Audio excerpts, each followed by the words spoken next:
Hello students.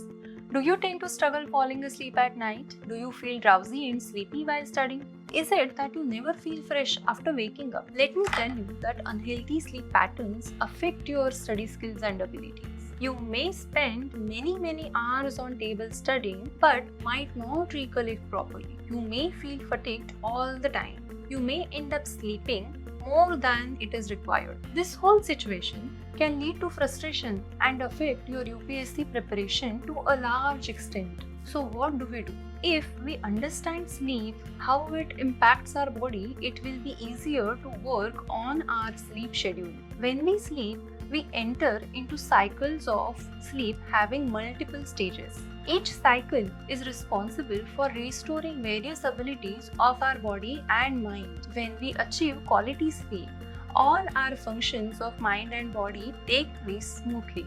Then you are able to remember what you have studied. Then you are feeling fresh throughout the day.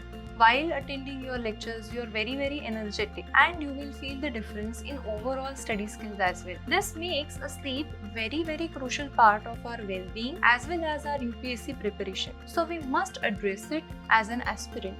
So for the same, join our workshop to understand more about it and have your quality sleep. In this workshop, you will gain knowledge about sleep, of course, and how to bring it on the track. There will be examples, there will be case studies, and there will be ample strategies to address your concerns if you're having sleep difficulties. And if not, you will be able to enhance your sleep. You will feel equipped with all these strategies, which in turn are going to affect your UPSC preparation. So join us on 22nd September from 5 to 7 pm at Level Up IS. Link with all the details is provided in the description. See you all.